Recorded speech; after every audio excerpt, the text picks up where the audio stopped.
ہاں اے بیٹی والو، کبھی اپنے آپ کو یہ نہ سمجھنا کہ تمہیں بیٹی دیکھ کر کے اللہ تعالیٰ نے نعوذ باللہ تمہارے ساتھ کوئی کمی کر دی ہے۔ نہیں نہیں، ہم نے تو زمانے میں ایسے بیٹوں کو بھی دیکھا ہے، بیٹے تو چار چار ہیں لیکن ماں باپ 70 سال کی بوڑھی ماں اور 80 سال کا بوڑھا باپ ہے، چار چار بیٹے اس کے موجود ہیں، چاروں کی شادیاں ہو چکی ہیں، چار چار بہویں گھر میں ہیں۔ اس 70 سال کی بوڑھی ماں کو ایک روٹی دینے والا کوئی بیٹا نہیں ہے، اس 70 سال کی بوڑھی ماں کو چولہا جلانا پڑتا ہے اور اپنے ہاتھ سے اپنی روٹی پکانی پڑتی ہے، اپنے ہاتھ سے اپنا کپڑا دھلنا پڑتا ہے۔ چار چار بیٹے موجود ہیں اور ان چار چار بیٹوں کی بیویاں موجود ہیں۔ اس 70 سال کی بوڑھی ساس کا کپڑا دھونے کے لیے ان بہوؤں کے پاس کلیجہ نہیں ہے، ان چار بیٹوں کے پاس اتنی دولت بھی نہیں ہے اپنے 80 سال کے بوڑھے کو روٹی کھلا سکے، اپنے 80 سال کے بوڑھے باپ کو روٹی کھلا سکے۔ ہم نے تو ایسے بیٹوں کو بھی دیکھا ہے، اور ہاں اسی سماج میں ہم نے ایسی بیٹیوں کو بھی دیکھا ہے، بیٹی کی شادی ہو چکی ہے، بیٹی سسرال جا چکی ہے، باپ بستر پہ بیمار ہے اور اسی گھر میں چار چار بیٹے رہتے ہیں، بیٹوں کو فرصت نہیں ہے اپنے باپ کی حال چال لینے کی۔ بیٹی سسرال میں ماں کا فون آتا ہے، بیٹی تیرے باپ کی طبیعت بہت خراب ہے، تیرا باپ بیمار ہے۔ بیٹی اپنے سسرال کے سارے کام چھوڑ کر کے، اپنی ساری مصروفیات چھوڑ کر کے بیٹی دوڑی دوڑی اپنے مائکے آتی ہے، اور جب تک اپنے باپ کا دیدار نہیں کر لیتی اور جب تک اپنے باپ کی حال چال نہیں لے لیتی تب تک اس بیٹی کے دل کو قرار نہیں ملتا ہے۔ ہم نے تو ایسی بیٹیاں بھی دیکھی ہیں میرے بھائی۔ بیٹے اور بیٹیاں یہ دونوں آپ کے کندھے پر بہت بڑی امانت ہے۔ آج تک آپ نے یہ تقریر سنی ہوگی ماں کے پیروں کے نیچے جنت ہے، آپ نے یہ تقریر سنی ہوگی باپ جنت کا دروازہ ہے، لیکن آج ایک اور حدیث میں آپ کو سنانے جا رہا ہوں۔ ہر ماں اپنے دل پہ ہاتھ رکھ کے اس حدیث کو سنے، اور ہر باپ ٹھنڈے دماغ سے اس حدیث کو سنے۔ ماں کے قدموں کے نیچے جنت ہے، باپ جنت کا دروازہ ہے، لیکن اللہ کے نبی یہ بھی فرماتے ہیں ما من عبد یسترعیہ اللہ رعیۃ، جس بندے کے اوپر اللہ تعالیٰ کوئی ذمہ داری ڈالتا ہے، اس کے کندھے کے اوپر اللہ تعالیٰ کوئی ذمہ داری ڈالتا ہے۔ ما من عبد یسترعیہ اللہ رعیۃ، جس بندے کے اوپر اللہ تعالیٰ کوئی ذمہ داری ڈالتا ہے، ثم یموت یوم یموت وہو غاش لرعیتہ الا حرم اللہ علیہ الجنہ، پھر وہ انسان اگر اس حالت میں مر جاتا ہے کہ وہ اپنی ذمہ داری کو صحیح طریقے سے نہیں نبھا رہا تھا، ایک باپ اپنے باپ ہونے کا فرض نہیں نبھا رہا تھا، ایک ماں اپنی ماں ہونے کا فرض نہیں نبھا رہی تھی، ایک باپ نے اپنے بچوں کا حق ادا نہ کیا، ایک ماں نے اپنے بچوں کا حق ادا نہ کیا، اللہ کے نبی فرماتے ہیں ثم یموت یوم یموت، اگر اسی حالت میں انسان مر گیا، اس نے اپنے کندھے پر جو ذمہ داری اللہ نے ڈالی تھی اگر اس ذمہ داری کو اس نے صحیح طریقے سے نہیں ادا کیا، الا حرم اللہ علیہ الجنہ، ایسے انسان کے اوپر جنت حرام ہو جاتی ہے۔ میرے پیارے ساتھیوں، باپ بننا بہت نصیب کی بات ہے، لیکن باپ کا حق ادا کرنا یہ اصل کمال ہے۔ اگر آپ نے باپ کا حق ادا نہ کیا، او میری پیاری ماں بہنوں، آپ نے اگر اپنی بیٹیوں کی ماں ہونے کا حق ادا نہ کیا، اگر آپ نے ماں کا فرض نہ نبھایا، اللہ کے نبی کی یہ حدیث آپ کو وارننگ دے رہی ہے، الا حرم اللہ علیہ الجنہ، اس باپ کے لیے جنت حرام ہو جائے گی، اس ماں کے لیے جنت حرام ہو جائے گی۔ ماں باپ کی بہت بڑی ذمہ داری ہے۔ اب کیا ذمہ داری ہے؟ آئیے اس پر ہم تھوڑی سی روشنی ڈالیں۔ سردی کا موسم ہے، رات کے 1:30 بج رہے ہیں، بہت دیر تک آپ کو پریشان کرنا بھی مناسب نہیں ہے۔ میں کچھ بڑی بنیادی چیزیں آپ کے سامنے رکھوں گا جس پر ہم سب کو آج بڑے ٹھنڈے دماغ سے غور کرنے کی ضرورت ہے۔ میری پیاری ماں بہنوں، میرے بھائیوں، ماں باپ کی سب سے پہلی ذمہ داری یہ ہے، اگر آپ چاہتے ہیں کہ آپ کا بیٹا نیک ہو جائے، آپ کی بیٹی نیک ہو جائے، سب سے پہلے آپ کی ذمہ داری ہے کہ آپ اپنے آپ کو نیک بنائیے، پہلے اپنی اصلاح کیجئے۔ جو ماں خود پردہ نہ کرے گی وہ بیٹی کو پردہ والا کیسے بنائے گی؟ جس ماں کا دوپٹہ کبھی اس کے سر کے اوپر نہ رہتا ہو، اس کی بیٹی دوپٹہ سر پہ رکھنے والی کیسے بنے گی؟ جو ماں دن بھر موبائل پہ بیٹھ کر کے گانا سنتی ہو، اس کی بچی موبائل کے اوپر قرآن کی تلاوت کیسے سنے گی اور نعتیں اور نظمیں اور تقریریں کیسے سنے گی؟ میری پیاری ماں بہنوں، آپ اپنی بچیوں کی آئیڈیل بنو، میرے بھائیو آپ اپنے بچوں کے آئیڈیل بنو۔ بچے سب سے پہلے اپنے ماں باپ سے سیکھتے ہیں۔ کبھی آپ غور کیجئے گا، باپ اگر کرسی پر ایسے بیٹھ کے سگریٹ پیتا ہے نا، تو بچہ اکیلے میں باپ کی نقل کرتا اور ویسے ہی بیٹھ کے سگریٹ پیتا ہے۔ آپ اگر بچوں سے سگریٹ منگا رہے ہیں، گٹکا منگا رہے ہیں، تمباکو منگا رہے ہیں، اور پھر آپ یہ سوچتے ہیں ہمارا بچہ بڑا ہو جائے تو ان تمام چیزوں کو ہاتھ نہ لگائے، تو معاف کیجیے، ایسا پاسبل نہیں۔ ماں باپ جب تک نیک نہیں بنیں گے، بچوں کے نیک بننے کی توقع چھوڑ دیجئے۔ پہلے آپ کو نیک بننا پڑے گا، پہلے ماں کو نیک بننا پڑے گا، پہلے باپ کو نیک بننا پڑے گا۔ ہمیں اپنی اولاد کی بڑی چنتا ہے۔ ہمارے انڈیا میں LIC چلتی ہے، بچہ پیدا ہوا، مجھے بیٹی ہوئی ابھی جنوری میں، مجھے تیسری بیٹی پیدا ہوئی۔ جیسے ہی بیٹی پیدا ہوئی، ہمارے مدرسے میں ایک آتے ہیں LIC والے، وہ آئے، مولانا صاحب آپ کو تیسری بیٹی ہوئی ہے، پتہ لگا ہے، جلدی سے بیٹی کے نام کا ایک پالیسی لے لیجئے، بیٹی 20 سال کی ہو جائے گی، اتنا پیسہ ملے گا۔ بچے پیدا ہوتے ہیں، ماں باپ ان کی فیوچر کی، ان کے بھوشیہ کی چنتا کرنے لگتے ہیں۔ میرے پیارے ساتھیوں، اپنی اولاد کے بھوشیہ کی اگر چنتا ہے، اپنی اولاد کے مستقبل کی اگر فکر ہے، تو سب سے پہلے ہم اور آپ اپنی فکر کریں، اپنی اصلاح کریں۔ آئیے میں آپ کو قرآن سے ایک ایگزامپل دیتا ہوں۔ قرآن کا 16واں پارہ کھولیے۔ حضرت موسیٰ علیہ السلام کا واقعہ اللہ تعالیٰ بیان کر رہا ہے۔ حضرت موسیٰ اور حضرت خضر ایک بستی کے پاس سے گزر رہے ہیں، ایک گاؤں کے پاس سے گزر رہے ہیں۔ دونوں کو بھوک لگی ہے، دونوں نے گاؤں والوں سے کھانا مانگا، لیکن گاؤں والے بڑے کنجوس تھے، بڑے بخیل تھے، انہوں نے کھانا نہیں کھلایا۔ آج بھی جس بستی میں علماء کی قدر نہ کی جائے، جس بستی میں دین کے طلباء کی قدر نہ کی جائے، اس بستی سے بڑا بخیل، اس سے بڑے کنجوس کہیں لوگ نہیں ہوتے۔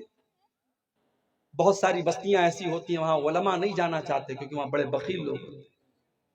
آج ہمارے پاس بمبئی سے فون آتا ہے، مولانا صاحب ذرا اس پر بھی تھوڑا تقریروں میں روشنی ڈالیے، آج لوگ کہتے ہیں جلسے نہیں ہونے چاہیے۔ ٹھیک ہے، اگر جلسوں میں کوئی چیز غلط ہو رہی ہے اس کی اصلاح ہونی چاہیے۔ اسی سیمانچل کے جلسوں میں نے سینکڑوں مرتبہ تقریر میں کہا ہے، جو چیزیں غلط ہیں اس پر آپ روک لگائیے۔ عورتیں اگر بے پردہ آ رہی ہیں، غلط ہے، اس پر روک لگائیے۔ سڑک پر آپ عورتوں کی دکان لگوا رہے ہیں، غلط ہے، اس پر آپ پابندی لگوائیے۔ نیپال کے علاقوں میں جلسوں میں بھی میں نے کہا، سیمانچل کے جلسوں میں بھی میں نے کہا، لیکن جلسے بند کر دیے جائیں؟ نہیں میرے بھائی، یہ دین کی بنیاد اور دین کی باتیں آپ کے دلوں تک پہنچانے کا ذریعہ ہے یہ جلسے۔ کم سے کم اتنے سردی کے موسم میں رات کو 2 بجے ساری دنیا بیٹھ کر کے اپنے بستر پہ رضائی اوڑھ کے آرام کر رہی ہے۔ اگر اس پنڈال کے نیچے آپ بیٹھے ہیں، ہماری مائیں بہنیں بیٹھی ہیں، یہ بہت بڑی دلیل ہے اس بات کی کہ آپ کے دل میں ایمان کی محبت ہے، اسلام کی محبت ہے، اللہ اور اس کے رسول کی محبت ہے۔ یہ جلسے، یہ دینی پروگرام اسی محبت کی جوتی کو جلانے کے لیے، اس محبت کی جوتی کو روشن کرنے کے لیے قائم کیے جاتے ہیں۔ اور اگر ان جلسوں پر پیسہ خرچ ہوتا ہے تو اگر آپ کو درد ہو رہا ہے اور پیٹ میں درد ہو رہا ہے تو آپ کے اسی سماج میں شادیوں میں لاکھوں کروڑوں روپے خرچ ہو رہے ہیں، وہاں کیوں نہیں اعتراض ہوتا ہے؟ شادیوں میں آج جس قوم کے بچے آج بھوک مری سے مر رہے ہیں، اس قوم کی غریب بیٹیاں آج شادی اپنے باپ کی غریبی کی وجہ سے شادی نہیں ہو پا رہی ہے، اور جس قوم کی معاشی حالت نہایت پر خراب ہے، اس قوم کے اندر آج شادیوں پہ لاکھوں روپے خرچ ہوتے ہیں اور لاکھوں روپے کا کھانا نالی میں بہا دیا جاتا ہے۔ ان فضول خرچیوں پر آپ روک لگائیے۔ جلسوں کو نشانہ بنانے والے دراصل یہ چاہتے ہیں کہ جلسے بند ہو جائیں، پھر حرام کو حرام کہنے والے بھی ختم ہو جائیں، جائز کو جائز کہنے والے اور ناجائز کو ناجائز کہنے والے بھی ختم ہو جائیں۔ میرے بھائیوں، یہ دین کی حفاظت کی تدبیریں ہیں اور یہ آپ کو دین سے جوڑے رکھنے کے طریقے ہیں، لہٰذا ان جلسوں پر آپ بہت زیادہ مشق ستم ان کو نہ بنائیے۔ تو حضرت موسیٰ اور حضرت خضر کو گاؤں والے بڑے کنجوس تھے، انہوں نے کھانا نہیں کھلایا۔ اب قرآن کہتا ہے حضرت موسیٰ اور حضرت خضر دونوں نے دیکھا کہ ایک مکان کی دیوار گر رہی ہے، حضرت خضر اٹھے، انہوں نے دیوار کو سیدھا کر دیا۔ حضرت موسیٰ نے بڑے غصے میں کہا لو شئت لاتخذت علیہ اجرا، اے حضرت خضر آپ نے دیوار کو کیوں سیدھا کر دیا؟ کنجوس لوگ، مکھی چوس لوگ ہیں، انہوں نے ہم کو کھانا تک نہ کھلایا اور آپ نے ان کی دیوار کو فری میں ٹھیک کر دیا، آپ کو اس کا پیسہ لے لینا چاہیے تھا، اس کی اجرت لے لینی چاہیے تھا۔ حضرت خضر نے جواب دیا وَأَمَّا الْجِدَارُ فَكَانَ لِغُلَامَيْنِ يَتِيمَيْنِ فِي الْمَدِينَةِ وَكَانَ تَحْتَهُ كَنْزٌ لَهُمَا، اے موسیٰ وہ دیوار دو یتیم بچوں کے مکان کی دیوار تھی، اس مکان کے اندر دو یتیم بچے رہا کرتے تھے اور اس دیوار کے نیچے ان کے باپ نے خزانہ چھپایا تھا، باپ نے مرنے کے پہلے اس دیوار کے نیچے خزانہ چھپایا تھا، اگر دیوار گر جاتی خزانہ سامنے آ جاتا اور گاؤں کے لوگ خزانے کو لوٹ کے لے کے چلے جاتے۔ اے موسیٰ اللہ نے مجھے حکم دیا کہ میں دیوار کو سیدھا کر دوں تاکہ کل جب بچے جوان ہو جائیں تو اپنے باپ کا خزانہ وہ حاصل کر لیں، بچوں کے باپ کا خزانہ برباد نہ ہو جائے، اس لیے اللہ نے مجھے حکم دیا۔ اور اے موسیٰ ایسا کیوں کیا گیا؟ فرمایا وَكَانَ أَبُوهُمَا صَالِحًا، ان دونوں بچوں کا باپ نیک تھا۔ اس آیت کی تفسیر میں علامہ ابن کثیر لکھتے ہیں کہ دیکھو باپ نیک تھا تو باپ کی نیکی کی وجہ سے اللہ تعالیٰ نے بچوں کے خزانے کو بچا لیا، بچوں کا خزانہ اللہ نے بچا لیا صرف اس لیے کیونکہ باپ نیک تھا۔ میرے بھائیوں اپنے آپ کو نیک بناؤ، آپ کی اولاد کا بھوشیہ سرکشت ہو جائے گا، آپ کی اولاد کا مستقبل محفوظ ہو جائے گا۔ حضرت عبداللہ بن مسعود رضی اللہ تعالیٰ عنہ رات میں تہجد کی نماز پڑھ رہے تھے اور اس آیت پر پہنچے تو رونے لگے، آنکھوں سے آنسو آ گئے، ان کا معصوم بچہ سو رہا تھا۔ جب سلام پھیرا انہوں نے تو اپنے بچے کی طرف دیکھ کر کے کہا من اجلک یا بنیا، اے میرے بچے تیرا باپ رات میں تہجد پڑھ رہا ہے تو تیری بہتری کے لیے پڑھ رہا ہے کہ کل اللہ تعالیٰ تیرا معاملہ بہتر کر دے، تجھے کوئی نقصان نہ پہنچے، تجھے کوئی بگاڑ نہ پہنچے، تیری حفاظت کے لیے تیرا باپ راتوں میں تہجد پڑھتا ہے۔ میرے بھائیوں سب سے پہلے ہمیں اور آپ کو اپنے آپ کو نیک بنانا پڑے۔ اسی لیے اللہ قرآن میں جب ہمیں یہ حکم دیتا ہے کہ اپنی اولاد کو نماز کا حکم دو تو اللہ کیا فرماتا ہے وَأَمُرْ أَهْلَكَ بِالصَّلَاةِ وَاسْتَبِرْ عَلَيْهَا، اپنے بچوں کو نماز کا حکم دو اور خود بھی نماز کی پابندی کرو۔ جب تک آپ خود بھی نماز کی پابندی نہ کریں گے آپ اپنے بچوں کو نماز کا پابند نہیں بنا سکتے۔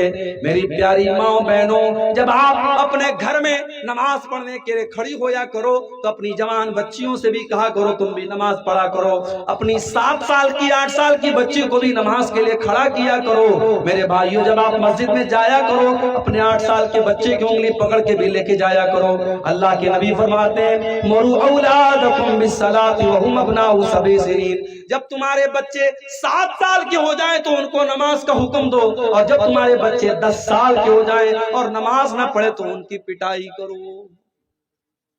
اولاد کی تربیت، آج ہمارے یہاں باپ مرنے لگتا ہے تو وصیت کرتا ہے، کیا وصیت کرتا ہے بیٹا میں نے یہ زمین چھوڑی، یہ جائیداد چھوڑی، یہ پراپرٹی چھوڑی، اس کا ایسے بٹوارا کر لینا، اس کا ایسے بٹوارا کر لینا۔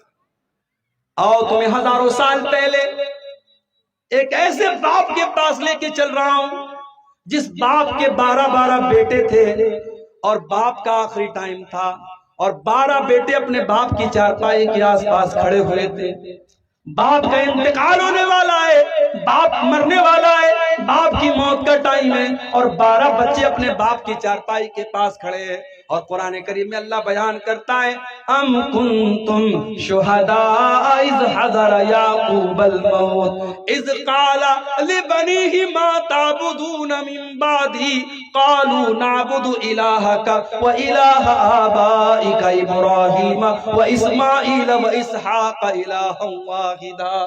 اللہ کہتا ہے میرے بندو دیکھو یعقوب علیہ السلام کا آخری ٹائم ہے، ان کی موت کا ٹائم ہے، اپنے بچوں سے وہ سوال کرتے ہیں اے میرے بچوں تم میرے بعد کس کی عبادت کرو گے، میرے بعد کس کی پوجا کرو گے، کس کی اپاسنا کرو گے، کس کے آگے اپنا سر جھکاؤ گے؟ تو 12 کے 12 بچے کہتے کہ ابا جان ہم ایک اللہ کی عبادت کریں گے۔ اے ابا جان آپ ٹینشن نہ لیں، آپ فکر نہ کریں، آپ چنتا نہ کریں، ہم اسی ایک اللہ کی عبادت کریں گے۔ اس ایک اللہ کی عبادت آپ کیا کرتے تھے اور ہمارے باپ دادا کیا کرتے تھے۔ میرے پیارے بھائیوں، آج بھارت کی سرزمین پر بھی اور نیپال کی سرزمین پر آپ نظر اٹھا کے دیکھ لو، کتنے باپ ہیں جن کی بچیاں جوان بیٹیاں کالجوں میں پڑھ رہی ہیں، یونیورسٹیوں میں پڑھ رہی ہیں، اور غیر مسلموں کے ساتھ اپنے باپ کی ناک کٹوا کر، اپنے باپ کی عزت کو خطرے میں ڈال کر وہ غیر مسلم کے ساتھ پیار اور محبت کے جال میں پھنس کر کے بھاگ جاتی ہیں اور پھر اسلام کو چھوڑ کر کے اس کے مذہب میں داخل ہو جاتی ہیں۔ میرے بھائیوں، اپنی بیٹیوں کے ایمان کی فکر کرو، اپنے بچوں کے ایمان کی فکر کرو۔ آپ کے بیٹے دولت کمائیں یا نہ کمائیں، آپ کی بیٹیاں دولت کمائیں یا نہ کمائیں، لیکن کل قیامت کے دن جب اللہ کی بارگاہ میں جائیں گی، اگر ان کے پاس ایمان کی دولت ہوگی، ان کے پاس توحید کی دولت ہوگی، یاد رکھو میرے بھائیوں، اس سے بڑی کوئی دولت نہیں ہوگی، توحید سے بڑی کوئی دولت نہیں، ایمان سے بڑی کوئی دولت نہیں۔